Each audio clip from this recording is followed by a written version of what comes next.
करतो तर वैदिक काळ हा जो पिरियड आहे आता हा कधी म्हटला जातो असं म्हटलं जातं की हडप्पा सिव्हिलायझेशन जी आहे ती आता त्याचं पिरियड नक्की सांगता येत नाही पण 2400 बीसी पासून 1750 बीसी पर्यंत हडप्पा सिव्हिलायझेशन होती तो तिचा सर्वात प्रॉस्परस काळ होता 600 वर्षाचा तिचा प्रॉस्परस काळ होता आणि नंतर हळूहळू ती डिक्लाइन झाली ती का डिक्लाइन झाली याच्या मागे अनेक कारण आहेत त्याच्यामध्ये आर्य आक्रमण हे सुद्धा एक महत्वाचं कारण गणलं जातं आता मग त्याच्यामध्ये वादविवाद आहेत की आर्य जे होते हा तर महत्वाचा मुद्दा आहे तो जनरली एनसीआरटी मागच्या वर्षी सुद्धा एनसीआरटीने हा टाकलेला होता की आर्य हे भारतीयच आहेत सो तो मूळ मुद्दा आहे की जसं ब्रिटिशांनी सांगितलं किंवा त्यावेळेस थेरीज मांडल्या गेल्या की आर्य हे बाहेरून आले की आर्य हे येथे भारतातलेच मूळ निवासी होते हा नेहमीच प्रश्न राहिला अजून तो काही अनेकांनी वेगवेगळी मतं मांडली जातात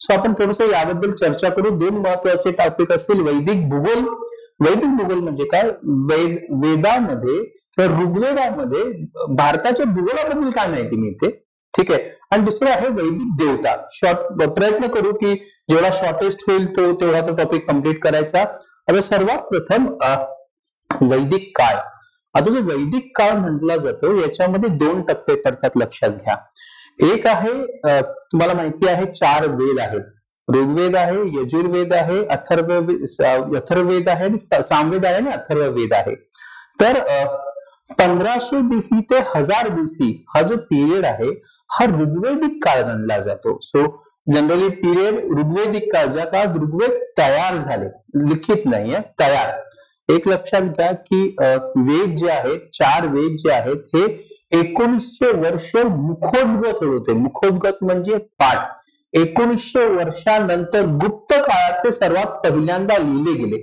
तर टेक्निकल हे लक्षात असावं कधी कधी लिहिताना तो प्रॉब्लेम होतो की वेद लिहिले गेले नाही वेद तयार केले गेले जवळजवळ या पिरियड मध्ये 1500 ते 1000 बीसी या पिरियड मध्ये ऋग्वेद आणि 1000 ते 500 बीसीच्या दरम्यान बाकीचे तिन्ही वेद तयार केले गेले आहेत आणि त्याचं लिखाण कधी केलं गेलं तर लिखाण केलं गेलं आपल्या गुप्त काळामध्ये कारण असं म्हटलं जातं की हे वेद तयार करणारे ब्राह्मण हे आहे की वेदांना अपौरुषेय म्हटले जाते म्हणजे वेद देवतांनी तयार केले असं मानलं जातं पण ते खरं नाहीये वेद हे त्या काळच्या ब्राह्मणांनीच तयार केलेले आहेत पण हे ब्राह्मण जे आहेत ते त्यांना लिहिता किंवा वाचता येत नाही पण लिहिता किंवा वाचता येत नाही तर ते वेद पास ऑन कसे झाले हे वेद जे पास ऑन झालेले आहेत ते आहेत मुखोद्गत पाठ करणे एका पिढीकडून दुसऱ्या पिढीकडे पाठ करत पोहोचवणे असे 1900 वर्ष पाठवले गेले ऋग्वेदामध्ये एक ऋचा सुद्धा आहे तर ऋचेमध्ये कवी म्हणतो मला ही सगळी मुलं बेडकांप्रमाणे भासतात ज्याप्रमाणे पाऊस पडला बेडूक डराव करतो ही मुलं सुद्धा डराव करतात म्हणजे काय करतात एकाच सुरात मंत्र म्हणतात तर ठीक आहे सर्वात पहिला मुद्दा होता वैदिक काळामधला जो 1500 बीसी ते 1000 बीसी हा जो पिरियड आहे तो पिरियड म्हटला जातो तो म्हणजे ऋग्वेदिक काळ सो आपण त्याच्याबद्दल थोडीशी त्याच्यामध्ये माहिती घेऊ सो दोन मगाशीच म्हटलं ऋग्वेदिक काळ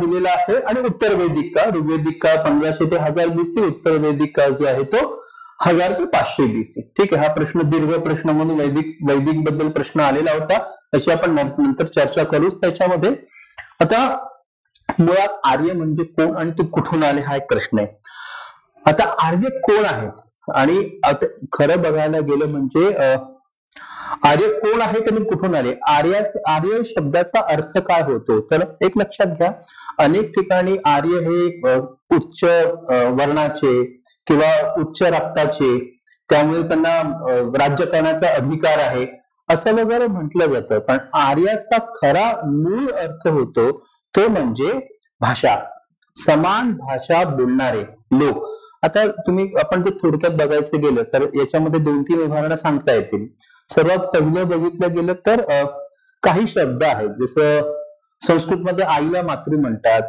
लॅटिनमध्ये मॅटर म्हणतात आणि मातृ मॅटर मदर इंग्लिशमध्ये मदर म्हणतात मातृ मॅटर मदर पितृ पेटर फादर भातृ बेटर ब्रदर सो तुम्ही हे शब्द लक्षात घ्या कानांना हे शब्द एकसारखे वाटतात किंवा जर आपण अजून थोडंसं गेलं तर आपल्याला मनूच्या कथा किंवा विष्णूचे अवतार जनरली जर आपण हिस्ट्री बघितलं तर आपल्याला एक थोडस ना, हे बघा, हे विष्णूचे 10 अवतार आहेत.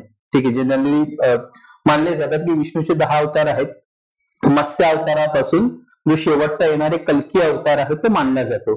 तुम्ही बघा त्याच्यामध्ये पण काही हे आहे, काय म्हणतात त्याला, की पहिला जो जीव जन्माला आला तोच पाण्यामधून आला, मग मत्स्य अवतार. मग दुसरा जो आहे तो कुर्म, म्हणजे काय, कुर्म जो पाण्यामध्ये पण राहू शकतो आणि जो जमिनीवरती राहू शकतो, म्हणून कुर्मा अवतार. तिसरा जो आहे तो वराह अवतार. तिघांच्या इंटेस्टाईन समाज ही इकडे उत्क्रांतीची थेअरी सुद्धा सांगितली जाते असं म्हटलं जातं. तर वराह आहे, त्याच्यानंतर ना माणूस ना पशु, सो तो नृसिंह अवतार आहे ना, माणूस आहे ना पशु आहे. मग पहिला मानव जन्माला आला, बघा उत्क्रांती दिसते, पहिला मानव बटुए, बुटका आहे, सो वामन अवतार त्याला म्हटलं जातं. पूर्ण पुरुष याला म्हटलं जातं परशुराम. परशु बघा, हे माणसाची स्टेज म्हटली जाते ना. जेव्हा पल्लावरम येथे याच्यामध्ये स्टोन एज मध्ये जेव्हा साहित्य सापडतं तर सर्वात पहिल्यांदा आपण त्या हँडेक्स सापडते, हे हँडेक्स आहे. सो ते कधी कधी आपण असंही म्हणू शकतो की हे कोरिलेट आपण करू शकतो. ठीक आहे, त्याच्यानंतर मग एक पूर्ण पुरुष झाल्यावरती मर्यादा पुरुषोत्तम राम, एक आध्यात्मिक पुरुष बुद्ध, त्याच्यानंतर कृष्ण, हुशार माणूस कृष्ण व्यक्ती, कृष्ण अवतार, त्यानंतर बुद्ध, आणि सर्वात शेवटचा येणारे म्हणून कल्की. त्याच्यामध्ये सर्वात पहिला अवतार जर बघितला तर तो आहे मत्स्य अवतार. मत्स्य अवतारची एक कथा सांगितली जाते, थोडक्यात सांगतो. मनु नावाचे ऋषी आहेत, समुद्रावरून चालले असताना त्याला एक मासा दिसला, तो तडफडत होता. घरी आणलं, त्याला एका बादलीत ठेवलं, मोठा झाला, तलावात टाकलं, मोठा झाला, असं समुद्रात टाकलं, आणि जाताना तो म्हणाला मी तुम्हाला परत येईल, मदत करायला परत येईल. मनु ऋषींना दृष्टांत झाला, आणि तो दृष्टांत झाल्यानंतर त्यांना सांगितलं की दृष्टांतामध्ये दृष्टांत म्हणजे काय, झोपले असताना स्वप्न पडलं. त्याच्यामध्ये सांगितलं की 40 दिवस पाऊस पडेल, नाव बांध, ते थोडक्यात सांगतो. आणि त्यांनी एक नाव बांधली. आता त्या नावेवरती जेवढी जीवसृष्टी आहे ती जोडी त्याच्यावरती घेतली. 40 दिवस पाऊस पडला, सगळं प्रलय, तो 5 प्याले आले, की तो प्रलय म्हणजे पाण्याने सगळीकडे पाणी झालं. त्या नावेवरती ते जीव घेऊन ते एका सेफेस्ट ठिकाणी पोहोचले, आणि पृथ्वी काय म्हणतात, महाप्रलयापासून वाचली, किंवा जीवसृष्टी महाप्रलयापासून वाचली, हा म्हटला जातो पहिला अवतार, जो म्हणतात मत्स्य अवतार. ही स्टोरी कुठे आहे, ही स्टोरी विष्णू अवतारामध्ये ही स्टोरी गणली जाते. सेम स्टोरी तुम्हाला इकडे बघा, हे नोवा अर्थ आहे. सेम स्टोरी आपल्याला बायबलमध्ये सुद्धा सापडते, ते लक्षात घ्या. बायबलमध्ये सुद्धा आहे, अशाच प्रकारची एक नाव बांधली गेली, मे बी नाव तिचं नोवा आहे, ती बांधली गेली. त्याच्या पाऊस पडणार होता, तो सुद्धा तो पडलेला आहे. सेफेस्ट प्राणी त्याच्यामध्ये ठेवले गेले, आणि ती नाव सेफेस्ट ठिकाणी सगळ्यांना घेऊन गेली. कथा तीच आहे, जी तुम्हाला मनूमध्ये सापडते तीच तुम्हाला बायबलमध्ये सापडते, ती तुम्हाला अनेक ठिकाणी सापडते. सो याचा अर्थ होतो, मगाशी म्हटलं शब्द पितृ फादर, आणि ह्या कथा, याचा अर्थ होतो हे सगळे जाणणारे लोक कधी काळी एकाच ठिकाणी राहत होते. ते ज्या त्या ठिकाणी गेले, आणि तेथे त्यांच्या लोकल लोकांबरोबर संबंध आल्यावरती काही नवीन शब्द त्यांच्या आचरणात आले, त्यांच्या शब्दकोशामध्ये आले. सो म्हणून त्याला काय म्हटलं जातं, जनरली आर्यांना काय म्हटलं जातं, समान भाषा बोलणारे लोक. सो हा एक म्हणजे आर्याचा अर्थ विचारला तर समान भाषा बोलणारे लोक, हा सुद्धा त्याच्यामध्ये होतो. हे एक सांगायचं महत्वाचं होतं. मग मूळ विषय होतो की आर्य म्हणजे काय ते झालं, कुठून आल्याबद्दल अजून सुद्धा विवाद आहेत. प्रत्येक जण म्हणायचा हेच प्रयत्न करतो की आर्य हे आमचे, जर्मनीचा पेंका म्हणतो आमचे, ठीक आहे, रशियन म्हणतात आमच्या स्टेपिस प्रदेशातूनच आलेला आहे, भारतीय म्हणतात आमच्याकडूनच बाहेर गेलेले आहेत, आणि अनेक काही म्हणतात की ते बाहेरून युरोप मधून भारतामध्ये आलेले आहेत. पण सर्वात ग्राह्यमध्ये इकडे सगळ्यांची मतं दिली. इव्हन लोकमान्य टिळक मंडालेला असताना त्यांनी जो ग्रंथ लिहिला होता त्याच्यामध्ये आर्टिक मीन वेदास, ध्रुव ताऱ्याचा अभ्यास करून किंवा विशिष्ट ताऱ्यांच्या गतीचा अभ्यास करून विशिष्ट काळामध्ये तो तारा कुठे असेल, त्या नक्षत्र कुठे असेल याचा अनुमान बांधून त्यांनी, आणि ऋग्वेदामध्ये दिलेल्या काही ऋचा याच्यामध्ये सांगितलं होतं की आम्ही जिथे राहतो तिथे 6 महिने दिवस आणि 6 महिने रात्र असते, असं ठिकाण म्हणजे कुठचे, उत्तर ध्रुव.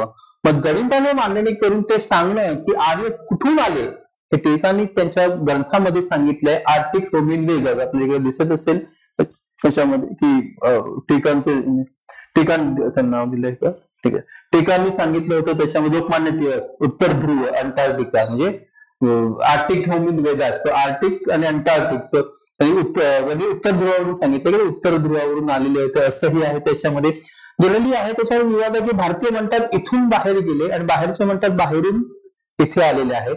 पण सर्वात ग्राह्य मत जे धरलं जातं ते आहे आपल्या मॅक्स म्युलरचं. सो मॅक्स म्युलरचं मत ग्राह्य धरलं जातं. विवाद असू शकतो पण आपल्या पुस्तकांमध्ये जे म्हटलंय की मॅक्स म्युलरचं मत ग्राह्य धरलं जातं, तो प्रूफ देतो ते म्हणजे इराण. तो म्हणतो की त्याच्या म्हणण्यानुसार आर्य कुठून आले आहे तर ते इराण मार्गे भारतामध्ये आलेले आहेत असं म्हणून काही युरोपियन म्हणतात, म्हणजे इराण मार्गे म्हणतो. आता इराण तर प्रूफ दिलेला आहे ते म्हणजे बोगात्स्कोई. इराणमध्ये ठिकाण आहे बोगात्स्कोई. त्या बोगात्स्कोई ठिकाणी एक शिलालेख सापडला. घटना अशी आहे की 1400 BC चा हा शिलालेख आहे, ठीक आहे. आणि त्याच्यावरती दोन जमाती हिट्टाईट आणि मितन्नी या जमातीचं युद्ध झालं.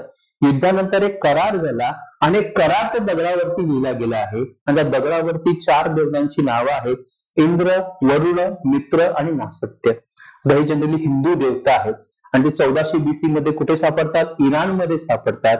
तेव्हा जे प्रूफ दिलं जातं की हे बघा प्रूफ, तर हे आहे प्रूफ. आणि बहुतेक अनुसार तेच म्हणू की कुठून आलेत आर्य तर इराण मार्गे भारतामध्ये आलेत असं म्हटलं जातं. सो हा जनरली हा एक मुद्दा झाला. इंद्र, वरुण, मित्र, असं ते हे झालं, ठीक आहे. तर ते एक आहे. मूळ विषयाकडे बघू. अवतार सांगितले थोडक्यात त्याच्यामध्ये आपल्याला, ठीक आहे. आता मग सगळं टॉपिक हा विचारला जातो वैदिक ग्रंथातील भूगोल. म्हणजे आर्य जेव्हा भारतामध्ये आले तेव्हा त्यांनी ऋग्वेदामध्ये किंवा वैदिक लिटरेचर मध्ये त्यांना काय काय दिसलं ते त्यांनी लिहून ठेवले. त्यामुळे त्यांना काय काय माहिती होतं ते आपल्याला दिसतं, ठीक आहे. तर ते भारतात आल्यावरती ते सर्वात पहिल्यांदा कुठे राहिले तर ते सप्तसैंधव प्रदेशामध्ये राहिले.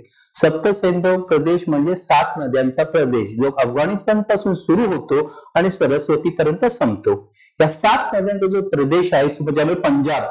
सो पंजाबचं नावच पंजदुआ, 5 नद्यांचा प्रदेश म्हणून पडलेला आहे. सो या 7 नद्यांच्या प्रदेशात छोट्या मोठ्या अजून नद्या आहेत पण जनरली त्याला ज्या त्या काही माहिती होत्या त्या सप्तसैंधव प्रदेश म्हटला गेला होता. तोच मूळ प्रदेश. मग त्याला वेगवेगळी नावं आहेत. भारताला त्यांनी वेगवेगळ्या ठिकाणी पोचवती वेगवेगळी नावं. गर्भर्षी देश असेल, मध्य देश असेल, पूर्ण उत्तर भारताला आर्यावर्त असेल. पण सुरुवातीच्या काळात म्हणताना त्यांनी काय म्हटलंय, सप्तसैंधव प्रदेश, 7 नद्यांमधला प्रदेश, 7 नद्यांचा प्रदेश असं म्हटलं गेलं आहे. सो सप्तसैंधव प्रदेश. मग सप्तसैंधव प्रदेशामध्ये त्यांना काय काय माहिती होतं एक लक्षात घ्या. एकतर लक्षात घ्या काय माहिती नव्हतं हे समजलं होतं, काय माहिती होतं हे सोपं जातं. लक्षात घ्या त्यांना मरुस्थळ माहिती नव्हती. मरुस्थळ म्हणजे वाळवंट माहिती नाहीये आणि त्यांना समुद्र माहिती नाहीये, बाकी सगळं माहिती, ठीक आहे. सो त्यांच्या मतानुसार जो ऋग्वेदामध्ये दिल्यानुसार जो भारत आहे, मग आता ते दोन सोडलं म्हणजे आपल्याला समुद्र सोडले आणि मरुस्थळ ते वाळवंट सोडली तर त्यांना काय काय माहिती होतं. त्यांना हिमालय माहिती होता, तो ते हिमालयाचा उल्लेख करतात, ठीक आहे. म्हणजे ते पर्वताचा उल्लेख करतात, ते विंध्याचा उल्लेख करतात, ठीक आहे. ऋग्वेदामध्ये इव्हन गंगेचा सुद्धा एकदा उल्लेख आलेला आहे. सो आपण बघून घेऊ त्या कशा कशाचा उल्लेख करतात. सो त्यांच्यानुसार सप्तसैंधव प्रदेश म्हणजे कुठचा तर हिमालयापासून उत्तरेकडे तुर्कस्तान, पश्चिमेकडे अफगाणिस्तान आणि दक्षिणेकडे अरावली किंवा विंध्यापर्यंत, विंध्य रेंज आहे तिथपर्यंत. सो काय काय माहितीये ते नद्यांबद्दल सांगतात, ते पर्वतांबद्दल सांगतात, ते समुद्राबद्दल सांगतात, ते मरुस्थळांबद्दल सांगतात, ठीक आहे. ते आपण त्याचं डिस्कशन करू. नद्या ते मगाशीच म्हटलं की 7 नद्यांचा सप्तसैंधव प्रदेश हाच 7 नद्यांचा प्रदेश आहे. ऋग्वेदामध्ये काही जण म्हणतात 25 पण काही जण म्हणतात की 31 नद्या सांगितल्या आहेत. त्याच्यापैकी सर्वात 7 महत्वाच्या नद्या म्हणजे सप्तसैंधव नद्या. तर हे एक महत्वाचं आहे. तर 7 नद्या तुम्ही बघू, आपण त्याच्या नोट्स बघूनच घेऊ की सतलज, व्यास, रावी, चिनाब, झेलम, सिंधू आणि सरस्वती. टोटल 31 नद्या दिल्या असल्या तरी 7 महत्वाच्या. तर त्यांना ऋग्वेदिक भूगोलमध्ये नद्यांबद्दल माहिती आहे, ठीक आहे.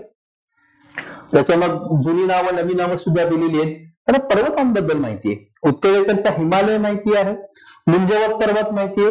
म्हणजे ऋग्वेदामध्ये तर दिलेलं आहे की मुंजवत पर्वतावरती एक वनस्पती मिळते, तिचे चूर्ण करून खाल्लं की आम्हाला मजा येते, भांग. सो भांगेचा उल्लेख सुद्धा मुंजेबत पर्वताच्या बाबतीत दिलेला आहे, हे सुद्धा महत्वाचं आहे.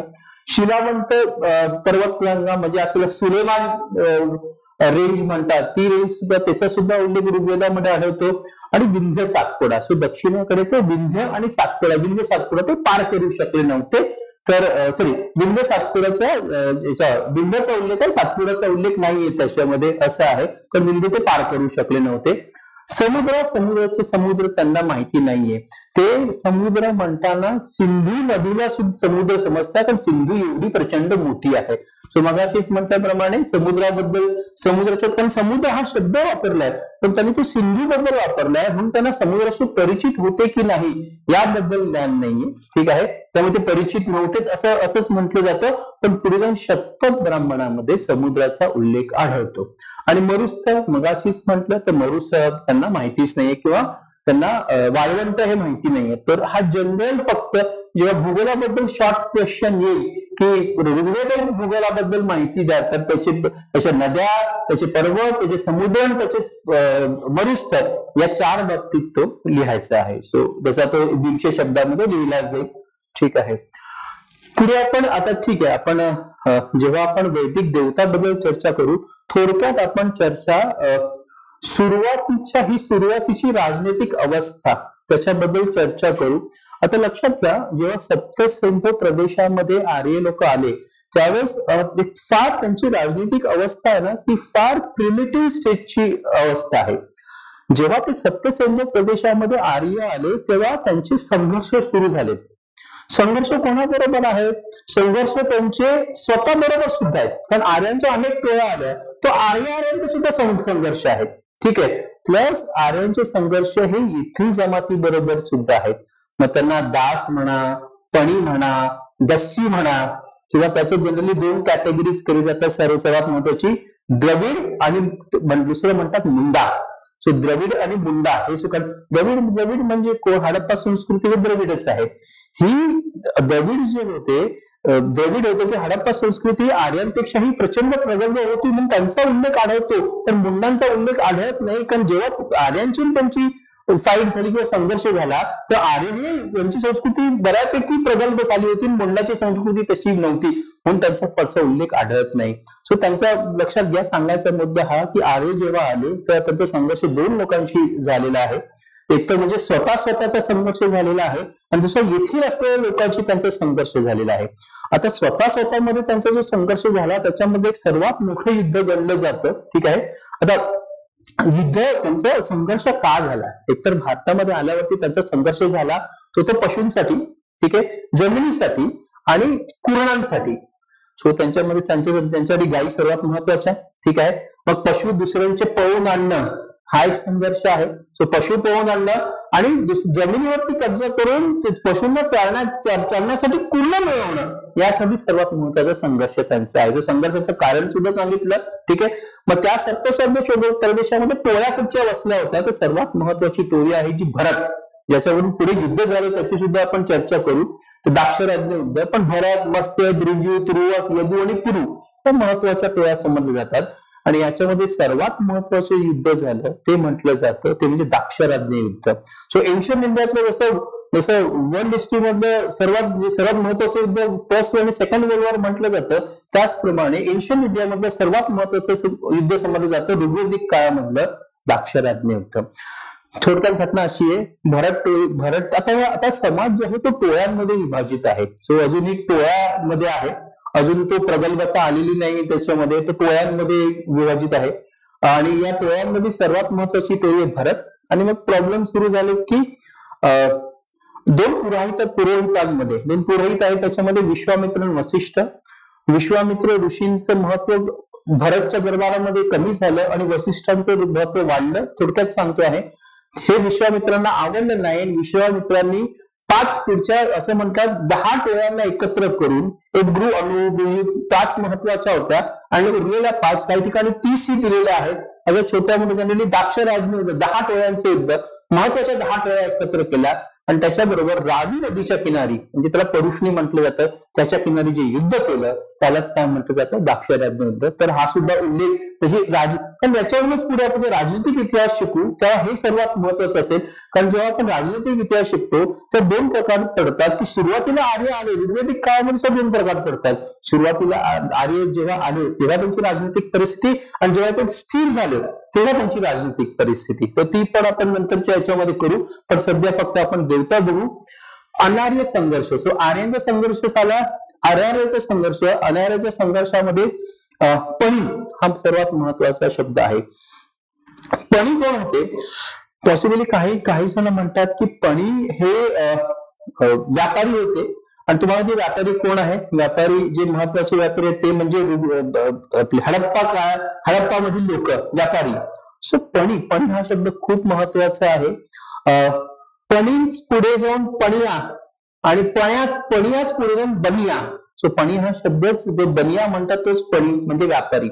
पणी असं म्हटलं जातं. पणी आर्यांसारखंच पणी सुद्धा म्हणजे काय म्हणतात त्याची सामाजिक प्रतिष्ठा खूप होती. त्यांच्याकडे असं म्हणतात धनान्य पण खूप होतं. पण ते काय करायचे, आर्य यांच्यावरती का चोरायचे? एक, पणी हे यांच्या गायी चोरायचे. सो पणी हे त्यांच्या गायी चोरायचे आणि मग त्यांच्या गायी शोधण्यासाठी जनरली इंद्राला महत्वाचं का महत्व आहे ऋग्वेदिक याच्यामध्ये, देवतांमध्ये इंद्राचं महत्व का आहे? कारण त्याला पुरंदर म्हटलं जातं. तो या हडप्पा संस्कृतीमध्ये राहणाऱ्यांची नगर फोडतो. पुरंदर नगर तोडणारा.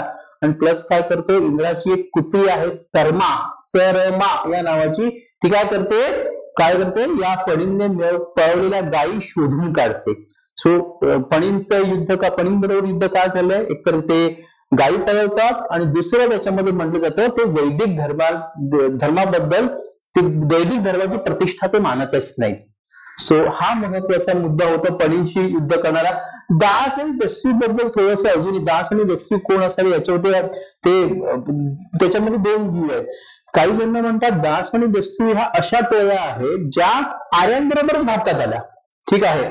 पण प्रॉब्लेम असा आहे की त्यांचं कल्चर हे आर्यांपेक्षा थोडं खालचं होतं किंवा त्यांच्यामध्ये काही कल्चर मानलं जात होतं ते आर्यांपेक्षा थोडंसं वेगळं होतं. पण त्यांच्यामध्ये त्यांच्या फाईट झालेल्या आहेत. सो तसंही मानलं जातं. काही जण म्हणतात की बहुतेक त्या ओरिजिनल इकडचीच लोक असावे त्यांची फाईट झाली. तर अजूनही दास आणि दस्यू कोण आहे त्याच्याबद्दल क्लिअर चित्र उभं राहत नाही. पण पणींबद्दल क्लिअर चित्र उभं राहतं की ते हडप्पा संस्कृतीचेच लोक त्याच्यामध्ये